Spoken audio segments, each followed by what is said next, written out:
Good morning everyone. So നമ്മൾ കഴിഞ്ഞ ക്ലാസ്സിൽ ഒരു future contract, what is A future contract, അതിൻ്റെ ഫീച്ചേഴ്സ്, കുറച്ച് ടേംസ് ഡിസ്കസ് ചെയ്തു.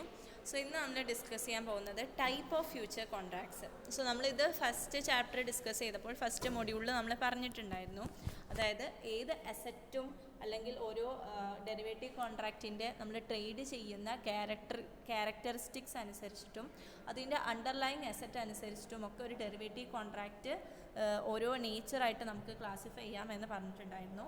സോ അങ്ങനെ എന്തൊക്കെ ടൈപ്പ് ഓഫ് ഫ്യൂച്ചർ കോൺട്രാക്റ്റാണ് നമുക്ക് അവൈലബിൾ എന്നുള്ളതാണ് നമ്മൾ ഇന്ന് ഡിസ്കസ് ചെയ്യുന്നത്. അതിൽ first one, commodity future. A commodity future is an exchange traded contract to buy or sell a standardized physical commodity for a specified price at a future date.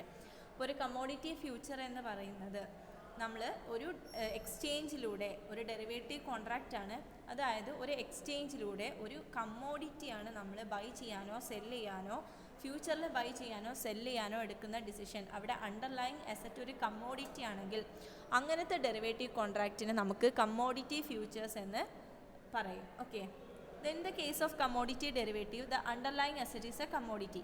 ഒരു commodity derivative കോൺട്രാക്റ്റിൽ underlying asset എന്ന് പറയുന്നത് ഒരു commodity ആയിരിക്കും. Then a commodity derivative contracts are available in India in the form of wheat, rice, coffee, sugar, etc. നമുക്ക് ഇപ്പോൾ available ആയിട്ടുള്ള commodity derivatives മെയിനായിട്ട് കമ്മോഡിറ്റീസിലുള്ളത് wheat, sugar, coffee, rice. So എന്തൊക്കെയാണെങ്കിലും ഒരു ഗുഡ്സ്, എന്ത് ഗുഡ്സ് ആണെങ്കിലും മെറ്റൽസ്, ഗോൾഡ്, അതുപോലെ ഫുഡ് ഐറ്റംസ്, അതൊക്കെ കമ്മോഡിറ്റീസിലാണ് നമ്മൾ ചെയ്യുന്നത്. സോ അങ്ങനത്തെ കമ്മോഡിറ്റീസാണ് അണ്ടർലൈങ് അസറ്റ് എന്നുണ്ടെങ്കിൽ അതിനെ കമ്മോഡിറ്റി ഡെറിവേറ്റീവ് അല്ലെങ്കിൽ കമ്മോഡിറ്റി ഫ്യൂച്ചേഴ്സ് എന്ന് നമ്മൾ പറയും. At present there are 22 recognised stock exchange in India.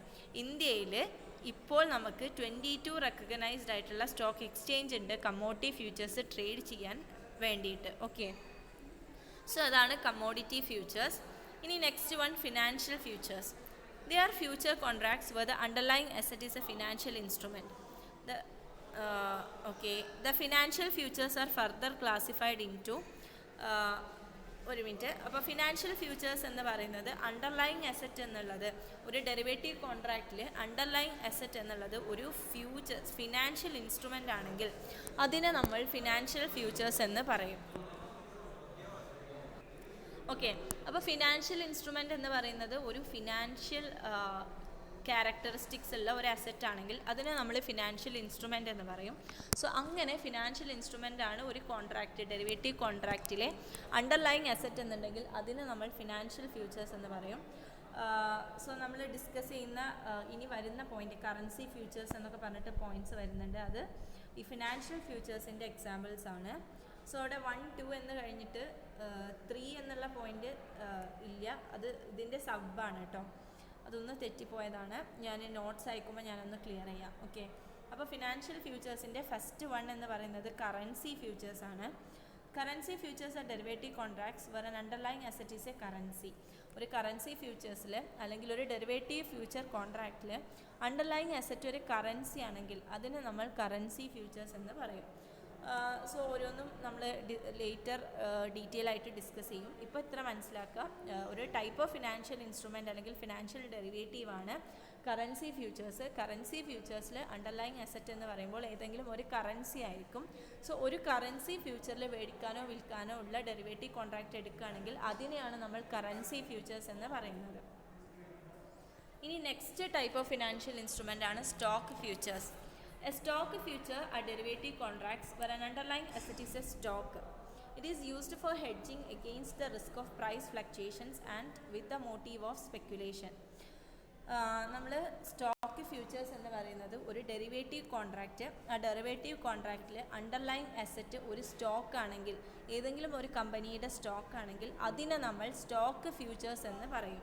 For example, ഒരു റിലയൻസ് എന്നുള്ള ഒരു ഷെയർ ഫ്യൂച്ചറിൽ മേടിക്കാനോ വിൽക്കാനോ ഒരു കോൺട്രാക്റ്റ് എടുക്കുകയാണെങ്കിൽ അതിനെ, അവിടെ അണ്ടർലൈങ് അസറ്റ് ഒരു സ്റ്റോക്ക് ആണെങ്കിൽ അതിനെ നമ്മൾ സ്റ്റോക്ക് ഫ്യൂച്ചേഴ്സ് എന്ന് പറയും.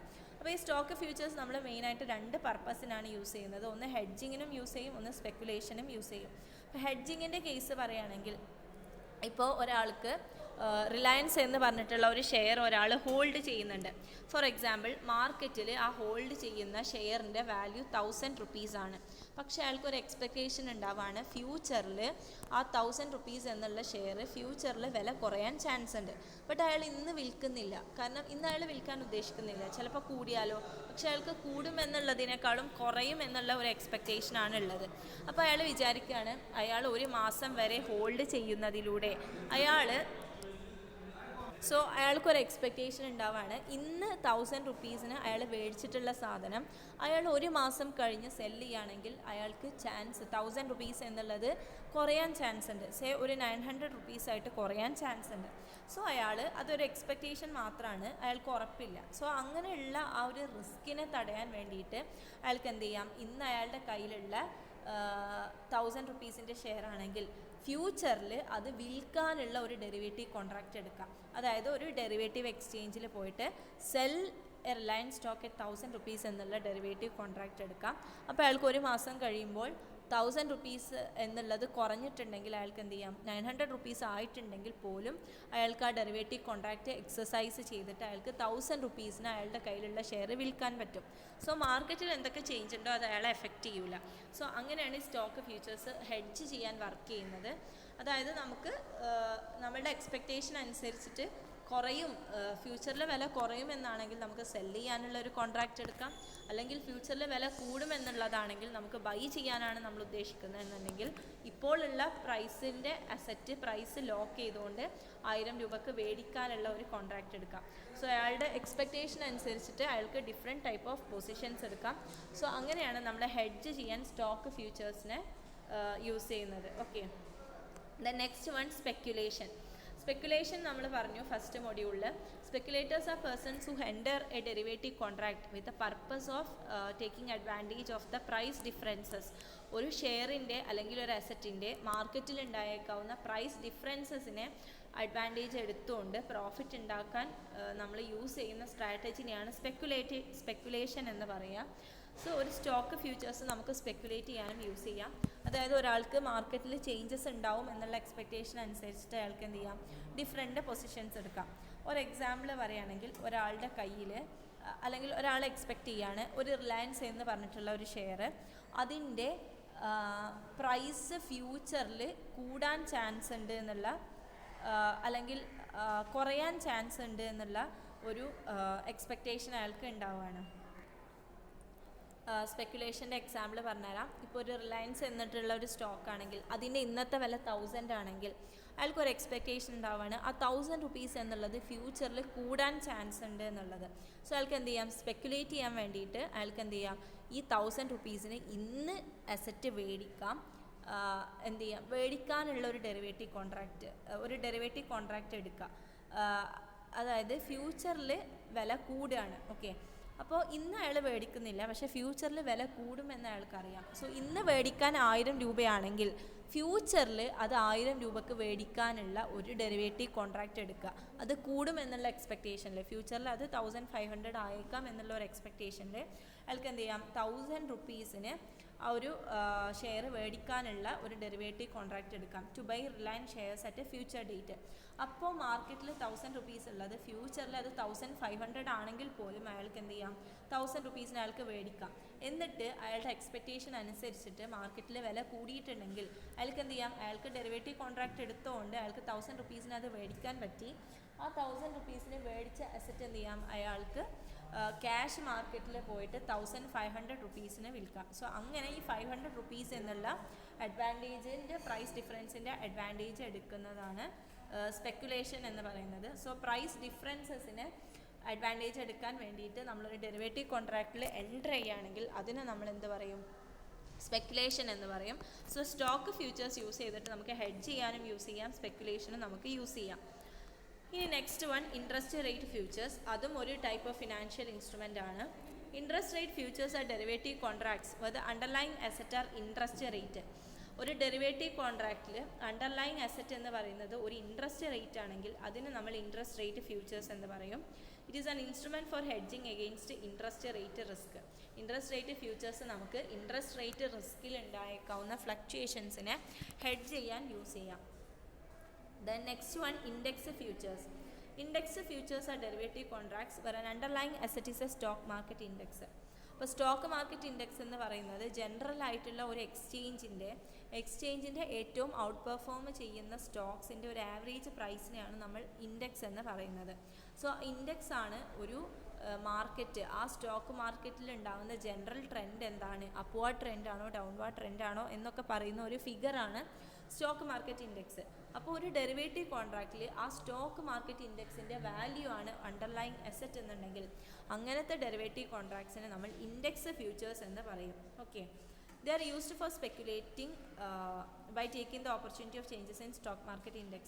നമ്മൾ മെയിനായിട്ട് ഇൻഡെക്സ് ഫ്യൂച്ചേഴ്സ് സ്പെക്കുലേറ്റ് ചെയ്യാനാണ് യൂസ് ചെയ്യുന്നത്. അതായത് ഓരോ ദിവസവും ആ ഇൻഡെക്സ് മാറിക്കൊണ്ടിരിക്കും. സോ നമ്മളുടെ എക്സ്പെക്റ്റേഷൻ അനുസരിച്ച് കൂടുകയോ കുറയോ എന്നുള്ള എക്സ്പെക്റ്റേഷൻ അനുസരിച്ചിട്ട് അതിനെ അഡ്വാൻറ്റേജ് ചെയ്തിട്ട് പ്രോഫിറ്റ് ഉണ്ടാക്കാൻ വേണ്ടിയിട്ട് നമുക്ക് എന്ത് ചെയ്യാം, സ്പെക്കുലേറ്റ് ചെയ്യാൻ വേണ്ടിയിട്ട് ഇൻഡെക്സ് ഫ്യൂച്ചേഴ്സിനെ നമുക്ക് യൂസ് ചെയ്യാം എന്നുള്ളതാണ്. ഇപ്പോൾ ഒരു ഇൻഡെക്സ് ഫ്യൂച്ചറിൽ അണ്ടർലൈങ് അസറ്റ് എന്നുള്ളത് ഒരു സ്റ്റോക്ക് മാർക്കറ്റ് ഇൻഡെക്സ് ആയിരിക്കും. ഓക്കെ, അപ്പോൾ ഇതായിരുന്നു ടൈപ്പ് ഓഫ് ഫ്യൂച്ചർ കോൺട്രാക്ട്സ്. ആദ്യം നമ്മൾ പറഞ്ഞു കമ്മോഡിറ്റി ഫ്യൂച്ചർ ഉണ്ട്, ദെൻ ഫിനാൻഷ്യൽ ഫ്യൂച്ചർ ഉണ്ട്. ഫിനാൻഷ്യൽ ഫ്യൂച്ചറിൽ ഉണ്ടായിരുന്ന ടൈപ്പ് ആയിരുന്നു currency futures, stock futures, interest rate futures and index futures. Okay, ഇനി നമുക്ക് ഡിസ്കസ് ചെയ്യാനുള്ളത് trading process of future contract. ഒരു ഫ്യൂച്ചർ കോൺട്രാക്റ്റിൽ നമുക്ക് ട്രേഡ് ചെയ്യാനുള്ള പ്രോസസ്സാണ് നമ്മൾ ഡിസ്കസ് ചെയ്യുന്നത്. അതിൽ first one, selecting A broker. അപ്പോൾ നമ്മളൊരു ഷെയർ മാർക്കറ്റിലൊക്കെ ട്രേഡ് ചെയ്യണമെന്നുണ്ടെങ്കിൽ നമുക്കൊരു ബ്രോക്കറിനെ ആദ്യം നമുക്ക് എന്ത് ചെയ്യണം, സെലക്ട് ചെയ്യണം. ആ ബ്രോക്കർ ആയിരിക്കും ഒരു ഇൻവെസ്റ്ററും ഒരു എക്സ്ചേഞ്ചും തമ്മിലുള്ള ഇൻ്റർമീഡിയറി. സോ അതേപോലെ നമ്മളൊരു ഇൻവെസ്റ്ററിൻ്റെയും എക്സ്ചേഞ്ചിൻ്റെയും ഇടയിലുള്ള ഒരു ഇൻ്റർമീഡിയറി ആയിട്ട് പ്രവർത്തിക്കാൻ നമ്മളൊരു ബ്രോക്കറിനെ നമ്മൾ സെലക്ട് ചെയ്യണം. ഫോർ എക്സാമ്പിൾ NSEയിൽ പ്രവർത്തിക്കുന്ന ജിയോജിത്ത് എന്നുള്ള ഒരു ബ്രോക്കർ ആവാം, അല്ലെങ്കിൽ ഓൺലൈൻ ബ്രോക്കേഴ്സ് സെറോദ പോലെയുള്ള ബ്രോക്കേഴ്സ് ആവാം. സോ ഏതെങ്കിലും ഒരു ബ്രോക്കറിനെ എക്സ്ചേഞ്ചിൽ രജിസ്റ്റർ ചെയ്തിട്ടുള്ള ഒരു ബ്രോക്കറിനെ നമ്മൾ എന്ത് ചെയ്യണം, ട്രേഡ് ചെയ്യാൻ വേണ്ടി നമ്മൾ സെലക്ട് ചെയ്ത് വെക്കണം എന്നുള്ളതാണ് ആദ്യത്തെ process. The next one, opening a trading account.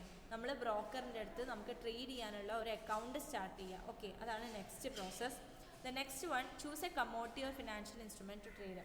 Next process എന്ന് പറയുന്നത് നമ്മൾ എന്തിനാണോ ട്രേഡ് ചെയ്യേണ്ടത് അതിനെ ചൂസ് ചെയ്യുക. അതൊരു കമ്മോഡിറ്റി ആവാം, അല്ലെങ്കിൽ ഫ്യൂച്ചേഴ്സ് ആണ് വേണ്ടത്. ഫിനാൻഷ്യൽ ഇൻസ്ട്രുമെൻറ്റ്സ് ആണെങ്കിൽ ഫിനാൻഷ്യൽ ഡെറിവേറ്റീവ്സ് ആവാം. സോ ഏതാണോ വേണ്ടത് അത് നമ്മൾ ചൂസ് ചെയ്യുക എന്നുള്ളതാണ് തേർഡ് സ്റ്റെപ്പ് എന്നുള്ളത്. Then develop A trading strategy. നമ്മൾ എങ്ങനെയാണ് ട്രേഡ് ചെയ്യേണ്ടത്, അല്ലെങ്കിൽ മേടിക്കുകയാണോ വിൽക്കുകയാണോ വേണ്ടത്, ഏത് പ്രൈസിനാണ് മേടിക്കേണ്ടത്, എപ്പോൾ എത്ര ടൈമിനാണ് മേടിക്കേണ്ടത് എന്നൊക്കെയുള്ള ഒരു സ്ട്രാറ്റജി എന്ത് ചെയ്യണം, നമ്മൾ ഡെവലപ്പ് ചെയ്യണം.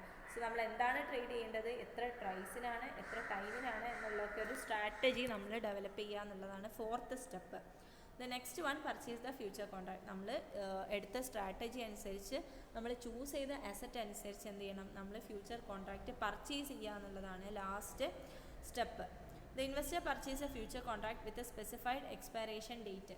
സോ നമ്മൾ എന്ത് ചെയ്യും, ഒരു എക്സ്പയറേഷൻ ഡേറ്റ് ഉണ്ടാവും. ഒരു മാസം എന്നുള്ളതാണെങ്കിൽ ആ ഒരു മാസം കഴിഞ്ഞ് മേടിക്കാനോ വിൽക്കാനോ ഉള്ള ഒരു കോൺട്രാക്റ്റ് ആയിരിക്കും നമ്മൾ എടുക്കുക. സോ നമ്മളുടെ സ്പെസിഫിക്കേഷൻ അനുസരിച്ച് നമ്മളൊരു ഫ്യൂച്ചർ കോൺട്രാക്റ്റ് പർച്ചേസ് ചെയ്യുക എന്നുള്ളതാണ് ലാസ്റ്റ് സ്റ്റെപ്പ്. സോ ഇതാണ് ട്രേഡിംഗ് പ്രോസസ്സ്. ഒരു ബ്രോക്കറിനെ സെലക്ട് ചെയ്യുക, ട്രേഡിംഗ് അക്കൗണ്ട് ഓപ്പൺ ചെയ്യുക, നമുക്ക് വേണ്ട അസറ്റ്, അത് കമ്മോഡിറ്റിയോ ഫിനാൻഷ്യൽ ഇൻസ്ട്രുമെൻറ്റോ, അതിനെ സെലക്ട് ചെയ്യുക, ഒരു ട്രേഡിംഗ് സ്ട്രാറ്റജി ഡെവലപ്പ് ചെയ്യുക, എന്നിട്ട് ഫ്യൂച്ചർ കോൺട്രാക്റ്റ് മേടിക്കുക എന്നുള്ളതാണ് process. Okay, then futures trading mechanism. ഒരു ഫ്യൂച്ചറിൽ നമ്മൾ ട്രേഡ് ചെയ്യുമ്പോൾ ശ്രദ്ധിക്കേണ്ട കാര്യങ്ങളാണ്.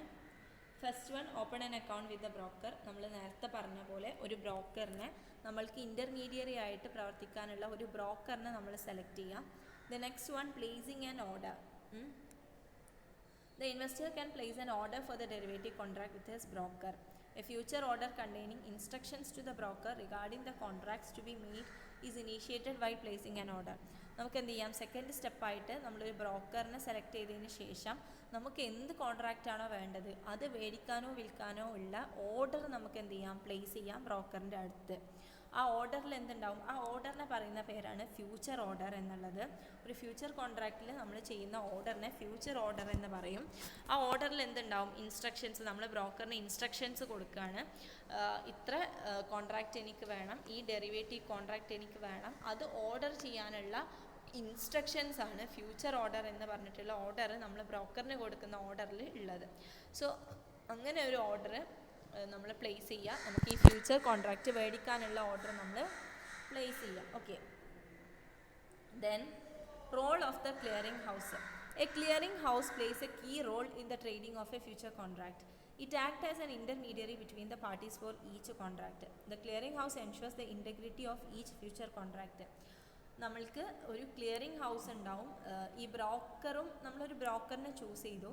അതേപോലെ തന്നെ എന്ത് ചെയ്യണം, ബ്രോക്കർ കൂടാതെ നമ്മൾക്ക് ഈ എക്സ്ചേഞ്ചുമായിട്ട് പ്രവർത്തിക്കാൻ ഒരു ഇൻ്റർമീഡിയറി ഉണ്ടാവും. അതാണ് ക്ലിയറിംഗ് ഹൗസ്. ഓരോ എക്സ്ചേഞ്ചിനും, ഡെറിവേറ്റീവ് ട്രേഡിങ്ങിൽ ഏർപ്പെടുന്ന ഓരോ എക്സ്ചേഞ്ചിനും ഒരു ക്ലിയറിംഗ് ഹൗസ് ഉണ്ടാവും. ആ ക്ലിയറിംഗ് ഹൗസാണ് നമ്മൾ ഡെറിവേറ്റീവ് കോൺട്രാക്റ്റിൽ എൻ്റർ ചെയ്യുമ്പോൾ കുറേ റൂൾസ് ആൻഡ് റെഗുലേഷൻസ് ഒക്കെ സെറ്റപ്പ് ചെയ്യുന്നുണ്ട്. ആൻഡ് അത് നമ്മൾ ഫോളോ ചെയ്യുന്നുണ്ട് എന്ന് എൻഷുർ ചെയ്യുന്ന നമ്മളുടെ എക്സ്ചേഞ്ചിൻ്റെയും ഇൻവെസ്റ്റേഴ്സിൻ്റെയും എക്സ്ചേഞ്ചിൻ്റെയും ഇടയിൽ പ്രവർത്തിക്കുന്ന ഒരു ഇൻ്റർമീഡിയറിയാണ് ക്ലിയറിംഗ് ഹൗസ്. സോ നമ്മൾ എന്ത് ചെയ്യണം, ഒരു ക്ലിയറിംഗ് ഹൗസിനെ നമ്മൾ ഓൾറെഡി എക്സ്ചേഞ്ച് ചൂസ് ചെയ്ത് തരുന്നതാണ്. പക്ഷെ മനസ്സിലാക്കുക, ഒരു ക്ലിയറിംഗ് ഹൗസ് പ്രവർത്തിക്കുന്നുണ്ട് എന്നുള്ളതാണ്. നമ്മുടെ മെക്കാനിസമാണ് പറയുന്നത്. എന്തൊക്കെയാണോ, ആരൊക്കെയാണ് ഇൻ്റർമീഡിയറീസ്, എന്തൊക്കെ ഫങ്ഷൻസ് ഉണ്ട് എന്നുള്ളതാണ് നമ്മൾ ഡിസ്കസ് ചെയ്യുന്നത്. സോ അതിൽ മനസ്സിലാക്കുക, ഒരു ക്ലിയറിംഗ് ഹൗസ് ഉണ്ട്. ആ ക്ലിയറിംഗ് ഹൗസ് ഒരു ഇൻ്റർമീഡിയറി ആയിട്ട് പ്രവർത്തിക്കുന്നുണ്ട് എന്നുള്ളത്. Then daily settlement. While entering the future contract, both the buyer and seller have to deposit an amount in the account of the clearing house. This amount is called a margin. At the end of each trading day, the balance in the margin account is adjusted for gain or loss. ഇപ്പോൾ നമുക്കൊരു future കോൺട്രാക്റ്റിൽ daily settlement എന്ന് പറഞ്ഞിട്ടുള്ള ഒരു concept ഉണ്ട്. ഇതെന്താണെന്ന് വെച്ച് കഴിഞ്ഞാൽ, നമ്മൾ നേരത്തെ പറഞ്ഞു ഒരു ക്ലിയറിംഗ് ഹൗസ് ഉണ്ട്. അതായത് ഒരു ഡെറിവേറ്റീവ് കോൺട്രാക്റ്റിൽ നമ്മൾ എൻ്റർ ചെയ്യുമ്പോൾ ഒരു എക്സ്ചേഞ്ചും ഒരു ഇൻവെസ്റ്ററും തമ്മിലുള്ള കോൺട്രാക്റ്റിൻ്റെ ഇടയിൽ ഒരു ഇൻ്റർമീഡിയറി ഉണ്ട്. അതാണ് ക്ലിയറിംഗ് ഹൗസ്. ഈ ക്ലിയറിംഗ് ഹൗസ് എന്ത് ചെയ്യും, ക്ലിയറിംഗ് ഹൗസാണ് രണ്ടാളുകൾ തമ്മിലുള്ള കോൺട്രാക്റ്റ് അവർ എക്സസൈസ് ചെയ്യുന്നുണ്ട് എന്നുള്ളതൊക്കെ ഉറപ്പ് വരുത്തുന്നത് ക്ലിയറിംഗ് ഹൗസാണ്. അപ്പോൾ അതിന് വേണ്ടിയിട്ട് ഈ ക്ലിയറിംഗ് ഹൗസ് തുടങ്ങിയ ഒരു സിസ്റ്റമാണ് മാർജിൻ സിസ്റ്റം എന്നുള്ളത്. അപ്പോൾ ഈ മാർജിൻ സിസ്റ്റം എന്ന് പറയുമ്പോൾ, ഈ കോൺട്രാക്റ്റിൽ ഏർപ്പെടുമ്പോൾ നമ്മളൊരു ഡെറിവേറ്റീവ് കോൺട്രാക്റ്റ് മേടിക്കാനും വിൽക്കാനുമുള്ള രണ്ട് പേര് ഒരു കോൺട്രാക്റ്റ് എടുക്കുകയാണെങ്കിൽ, ആ ബയ്യറും സെല്ലറും എന്ത് ചെയ്യണം, അവർക്ക് ആ കോൺട്രാക്റ്റ് എടുക്കണം എന്നുണ്ടെങ്കിൽ ആ കോൺട്രാക്റ്റ് എടുക്കുന്ന സമയത്ത് ഒരു ഇനീഷ്യൽ എമൗണ്ട് എന്ത് ചെയ്യണം, ഈ എക്സ്ചേഞ്ചിന് ക്ലിയറിംഗ് ഹൗസിൻ്റെ കയ്യിൽ ഡെപ്പോസിറ്റ് ചെയ്യണം. അങ്ങനെ ഡെപ്പോസിറ്റ് ചെയ്യുന്ന ഇനീഷ്യൽ എമൗണ്ടിനാണ് നമ്മൾ മാർജിൻ എന്ന് പറയുന്നത്. ഓക്കെ. സോ ഒരു മാർജിൻ എമൗണ്ട് ബയ്യറും സെല്ലറും ഡെപ്പോസിറ്റ് ചെയ്തിട്ടുണ്ടാവും. ആൻഡ് ഡെയിലി സെറ്റിൽമെൻറ്റ് എന്ന് പറയുന്നത് നമ്മളുടെ ഡെറിവേറ്റീവ് കോൺട്രാക്റ്റ് എഗ്രി ചെയ്ത പ്രൈസ് അനുസരിച്ച് ഓരോ ദിവസവും ബയ്യറിനും സെല്ലറിനും ലാഭവും നഷ്ടവും ഉണ്ടാവും. നമ്മൾ ഒരു മാസത്തിനാണ് കോൺട്രാക്റ്റ് എടുത്തതെന്നുണ്ടെങ്കിലും ആ ഒരു മാസം എക്സസൈസ് ആവുന്നവരെ ഡെയിലി മാർക്കറ്റിൽ ഉണ്ടാവുന്ന പ്രൈസ് ചേഞ്ച് അനുസരിച്ച് ബയ്യറിനും സെല്ലറിനും ഉണ്ടായേക്കാവുന്ന പ്രോഫിറ്റ് ആൻഡ് ലോസ് എന്ത് ചെയ്യുന്നുണ്ട്, ഡെയിലി അയാളുടെ അക്കൗണ്ടിൽ സെറ്റിൽ ചെയ്യുന്നുണ്ട് എന്നുള്ളതാണ് പറയുന്നത്. സോ അങ്ങനെ സെറ്റിൽ ചെയ്യുന്ന ഒരു പ്രോസസ്സിനെയാണ് ഡെയിലി സെറ്റിൽമെൻറ്റ് എന്ന് പറയുന്നത്. നമ്മൾ കോൺട്രിബ്യൂട്ട് ചെയ്ത ഇനീഷ്യൽ മാർജിൻ, ആ മാർജിൻ മണിയിൽ നമ്മൾക്ക് ഓരോ ദിവസവും ഉണ്ടാകുന്ന ലോസ് ആൻഡ് ഗെയിന് അതിനെ അഡ്ജസ്റ്റ് ചെയ്യുന്നതിനെയാണ് നമ്മൾ ഡെയിലി സെറ്റിൽമെൻറ്റ് എന്ന് പറയുന്നത്. Okay.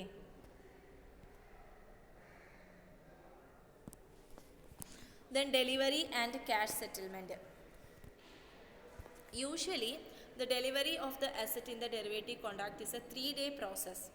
The clearing members report to the clearing house those of their customers who hold a long position. ഞാൻ ഡിസ്കസ് ചെയ്ത് തരാം, നിങ്ങൾ നോട്ട്സ് വായിക്കാം. ഇപ്പോൾ ഒരു ഡെലിവറി ആൻഡ് ക്യാഷ് സെറ്റിൽമെൻറ്റ് എന്ന് പറഞ്ഞിട്ടുള്ള മെക്കാനിസമാണ് പറയുന്നത്. ഈ ഡെറിവേറ്റീവ് കോൺട്രാക്റ്റിൽ നമ്മൾ ഈ ഡെലിവർ ചെയ്ത് ഒരു ട്രേഡ് നടത്തണം. ട്രേഡിൻ്റെ ഡെലിവറി എക്സ്പയറേഷൻ ഡേറ്റ് ആയിക്കഴിഞ്ഞാൽ ആ ഡെലിവറിക്ക് 3 ദിവസത്തെ പ്രോസസ്സ് ഉണ്ട്. ഓക്കെ. ഫസ്റ്റ് ഡേനെയാണ് നമ്മൾ പൊസിഷൻ ഡേ എന്ന് പറയുക. ഓക്കെ. അതായത് നമുക്ക് ഡെലിവറി അസറ്റ് എന്നാണോ ഡെലിവറി ചെയ്യേണ്ട ഡേറ്റ്, നമ്മൾ അഗ്രി ചെയ്ത ഡെലിവറി ചെയ്യേണ്ട ഡേറ്റ് എന്താണോ ആ ദിവസത്തിൻ്റെ 2 ദിവസം മുന്നേ എന്ത് ചെയ്യണം, നമ്മൾ ഏത് സെല്ലർ ആണ് അസറ്റ് ഡെലിവറി ചെയ്യേണ്ടത്. ഒരു കോൺട്രാക്റ്റ് നമ്മൾ എടുത്തിട്ടുണ്ടെങ്കിൽ അത് 1 മാസത്തിനാണെങ്കിൽ ആ എന്നത്തെ ദിവസമാണോ നമ്മളെ കോൺട്രാക്റ്റ് എക്സ്പയർ ചെയ്യുന്നത് അതിൻ്റെ 2 ദിവസം മുന്നേ ഈ അസറ്റ് ഡെലിവറി ചെയ്യേണ്ട ആൾ, അതായത് സെല്ലർ എന്ത് ചെയ്യണം, ഈ എക്സ്ചേഞ്ചിനെ അറിയിക്കണം. അതായത് അയാൾക്ക് ഇന്ന ദിവസം ഇത്ര അസറ്റ് ഡെലിവർ ചെയ്യാനുണ്ട് കോൺട്രാക്റ്റ് പ്രകാരം എന്നുള്ളത് എക്സ്ചേഞ്ചിനെ അറിയിക്കണം.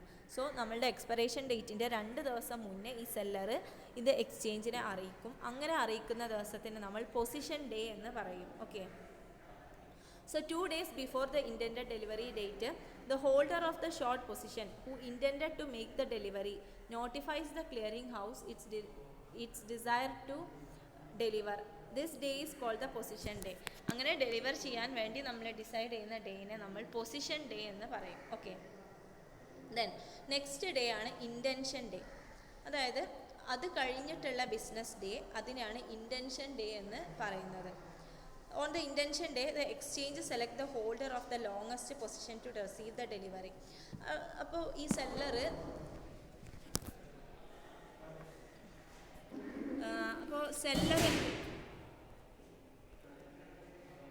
അപ്പോൾ നമ്മൾ സെക്കൻഡ് ഡേനാണ് ഇൻറ്റൻഷൻ ഡേ എന്ന് പറയാം. സോ നമ്മൾ ഫസ്റ്റ് പറഞ്ഞു പൊസിഷൻ ഡേയിൽ ഡെലിവർ ചെയ്യേണ്ട സെല്ലർ എന്ത് ചെയ്തു, എക്സ്ചേഞ്ചിനെ നോട്ടിഫൈ ചെയ്തു. ഇന്ന ഡേറ്റിൽ അയാൾക്ക് ഷെയർസ് എക്സ്ചേഞ്ച് ചെയ്യണം എന്നുള്ളത് നോട്ടിഫൈ ചെയ്തു. ആ ഡേറ്റിനെ പൊസിഷൻ ഡേ എന്ന് പറയും. സോ എക്സ്ചേഞ്ചിന് ആ സെല്ലർ നോട്ടിഫിക്കേഷൻ കൊടുത്തു കഴിഞ്ഞാൽ എക്സ്ചേഞ്ച് നെക്സ്റ്റ് ഡേ എന്ത് ചെയ്യും, കുറേ ആ എക്സ്ചേഞ്ചിൽ അതായത് ഔട്ട്സ്റ്റാൻഡിങ് ആയിട്ടുള്ള കോൺട്രാക്ട്സ് എന്തൊക്കെയാണെന്ന് നോക്കും. എന്നിട്ട് ഏറ്റവും ഫസ്റ്റ് ഒരു ലോങ് പൊസിഷൻ എടുത്ത ആളെ സെലക്ട് ചെയ്യും. അതായത് ഏറ്റവും ഓൾഡസ്റ്റ് ആയിട്ട് ലോങ് പൊസിഷൻ എടുത്ത ബൈ ചെയ്യാൻ ഒരു ഡെറിവേറ്റീവ് കോൺട്രാക്റ്റ് എടുത്ത ആളിനെ കണ്ടെത്തിയിട്ട് അയാളെ ചൂസ് ചെയ്യും, അയാൾക്ക് ഫസ്റ്റ് ഈ അസറ്റ് ഡെലിവർ ചെയ്ത് കൊടുക്കാൻ. സോ അങ്ങനെ എക്സ്ചേഞ്ച് ഏറ്റവും ഓൾഡസ്റ്റ് പൊസിഷനിലുള്ള ബയറിനെ കണ്ടെത്തുന്ന ദിവസത്തിനെയാണ് ഇൻറ്റൻഷൻ ഡേ എന്ന് പറയുന്നത്. Okay. Then on the third day called the delivery day, the delivery of the asset take place. നമ്മൾ പറഞ്ഞു അസറ്റ് ഡെലിവർ ചെയ്യുന്നതിൻ്റെ 3 ദിവസം മുന്നേ ഈ പ്രോസസ്സൊക്കെ തുടങ്ങുന്നുണ്ട്. ഡെലിവറി ചെയ്യുന്ന ഡേൻ്റെ 2 ദിവസം മുന്നേ ഉള്ള ഡേനെ പൊസിഷൻ ഡേ എന്ന് പറയും. നെക്സ്റ്റ് ഡേനെ ഇൻറ്റൻഷൻ ഡേ എന്ന് പറയും. ആൻഡ് ഡെലിവറി ചെയ്യുന്ന അസറ്റ് അങ്ങോട്ടും ഇങ്ങോട്ടും ഡെലിവറി ചെയ്യുന്ന ദിവസത്തിന് ഡെലിവറി ഡേ എന്നും പറയും. സോ ഇങ്ങനെയാണ് ഡെലിവറി ആൻഡ് ക്യാഷ് സെറ്റിൽമെൻറ്റ് ഒരു ഡെറിവേറ്റീവ് കോൺട്രാക്റ്റിൽ ഉണ്ടാവുന്നത്. 3 ദിവസമായിട്ടാണ് ഉള്ളത് എന്നുള്ളതാണ്. ഓക്കെ. ഇനി നെക്സ്റ്റ് വൺ ക്ലിയറിംഗ് ഹൗസ് എന്നുള്ളൊരു കോൺസെപ്റ്റ് ഉണ്ട്. നമ്മൾ പറഞ്ഞു ഒരു ക്ലിയറിംഗ് ഹൗസ് എന്നുള്ളത് ഒരു ഏജൻസിയാണ്. It act as an intermediary between the exchange and the investor. ഒരു എക്സ്ചേഞ്ചും ഇൻവെസ്റ്ററും തമ്മിലുള്ള ഒരു ഇൻ്റർമീഡിയറിനെയാണ് നമ്മൾ ക്ലിയറിംഗ് ഹൗസ് എന്ന് പറയുന്നത്. A future trading is facilitated through A clearing house attached with each future exchange. ഓരോ ഫ്യൂച്ചർ എക്സ്ചേഞ്ചിനും ഒരു ക്ലിയറിംഗ് ഹൗസ് ഉണ്ടാവും അവർക്ക് ഡെറിവേറ്റീവ് ട്രേഡിങ്ങിനെ സ്മൂത്ത് ആക്കാൻ വേണ്ടിയിട്ട്. It acts as an intermediary between the investors and the exchange. ഒരു clearing house ഇൻവെസ്റ്റേഴ്സും എക്സ്ചേഞ്ചും തമ്മിലുള്ള ഒരു ഇൻ്റർമീഡിയറി ആയിട്ട് ആക്ട് ചെയ്യാണ്. It facilitates the smooth operation of the future trading. ഈ ക്ലിയറിംഗ് ഹൗസ് ഫ്യൂച്ചർ ട്രേഡിങ്ങിൻ്റെ സ്മൂത്ത് ഓപ്പറേഷൻസ് എന്ത് ചെയ്യുന്നുണ്ട്, എൻഷുർ ചെയ്യുന്നുണ്ട്. It guarantees the performance of the future contract and thereby eliminate the counter party risk in a future contract. നമ്മൾ നേരത്തെ പറഞ്ഞു margin എന്ന് പറഞ്ഞിട്ടുള്ളൊരു കോൺസെപ്റ്റ് ഉണ്ട്. അതായത് ഈ ക്ലിയറിംഗ് ഹൗസ് എന്ത് ചെയ്യും, നമ്മൾ ഡെറിവേറ്റീവ് കോൺട്രാക്റ്റിൽ എൻ്റർ ചെയ്യുന്ന സമയത്ത് ബയ്യറിനെ കൊണ്ടും സെല്ലറിനെ കൊണ്ടും എന്ത് ചെയ്യും, ഒരു എമൗണ്ട് ഇനീഷ്യലി ഡെപ്പോസിറ്റ് ചെയ്യിപ്പിക്കും. അതിനെയാണ് നമ്മൾ മാർജിൻ എന്ന് പറയുന്നത്.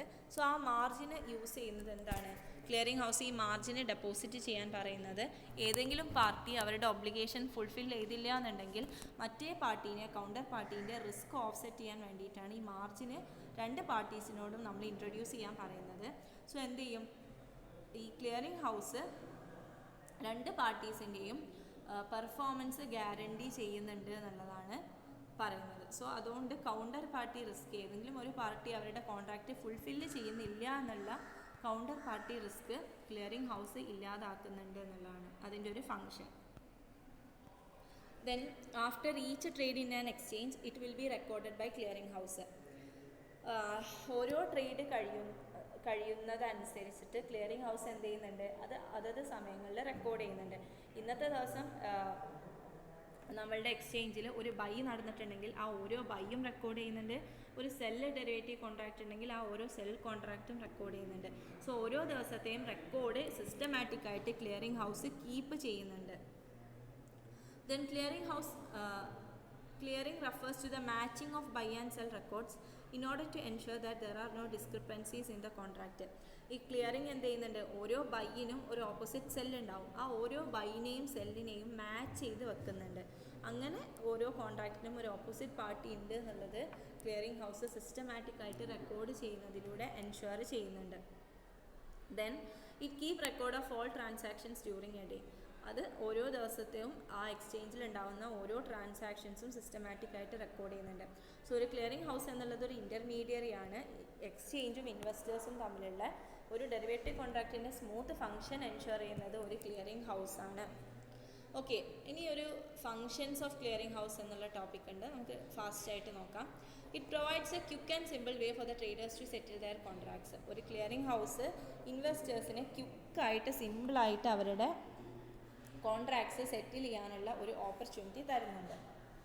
It provides uniform and continuous guarantee on the contracts. ഒരു മാർജിൻ എമൗണ്ട് ഒക്കെ കീപ്പ് ചെയ്യുന്നതിലൂടെ നമ്മളുടെ കോൺട്രാക്റ്റ്, നമ്മൾ എടുത്തിട്ടുള്ള ഫ്യൂച്ചർ കോൺട്രാക്റ്റ് രണ്ട് പാർട്ടീസും അവരുടെ ഒബ്ലിഗേഷൻസ് ഫുൾഫിൽ ചെയ്യുന്നുണ്ട് എന്നുള്ളത് എൻഷുർ ചെയ്യുന്നുണ്ട് എന്നുള്ളതാണ് ഇതിൻ്റെ വേറൊരു ഫംഗ്ഷൻ, നമ്മൾ ഡിസ്കസ് ചെയ്തതാണ്.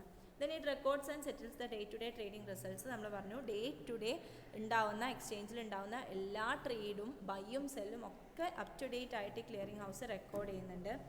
Then next one, it act as a legal counterparty to the buyer and seller. രണ്ട് പാർട്ടീസും അവരുടെ കോൺട്രാക്ട്സ് ഫുൾഫിൽ ചെയ്യുന്നുണ്ട് എന്നുള്ളത് എൻഷുർ ചെയ്യാനുള്ള ഒരു ലീഗലായിട്ടുള്ള ഒരു പാർട്ടിയാണ് ക്ലിയറിംഗ് ഹൗസ്. അപ്പോൾ ക്ലിയറിംഗ് ഹൗസാണ് രണ്ട് പാർട്ടീസും അവരുടെ കോൺട്രാക്റ്റ് ഫുൾഫിൽ ചെയ്യുന്നുണ്ട് എന്നുള്ളത് എൻഷുർ ചെയ്യുന്നത്. ഓക്കെ, സോ ഇത്രയുമാണ് ഇന്നത്തെ ക്ലാസ്. നമ്മൾ ഡിസ്കസ് ചെയ്തു ടൈപ്പ് ഓഫ് ഫ്യൂച്ചർ കോൺട്രാക്ട്സ് എന്തൊക്കെയാണ്, കമ്മോഡിറ്റി ഫ്യൂച്ചേഴ്സ്, ഫിനാൻഷ്യൽ ഫ്യൂച്ചേഴ്സ്, അതിൻ്റെ ടൈപ്സ്, ദെൻ ഒരു ട്രേഡ് ചെയ്യണമെന്നുണ്ടെങ്കിലുള്ള സ്റ്റെപ്സ്, ദെൻ ക്ലിയറിംഗ് ഹൗസ്, അതിൻ്റെ ഫങ്ഷൻസ്. സോ ഇത്രയാണ് നമ്മൾ ഇന്ന് ഡിസ്കസ് ചെയ്തത്. സോ ഇതിൻ്റെ നോട്ട്സ് സെൻഡ് ചെയ്യാം. Okay, so thank U.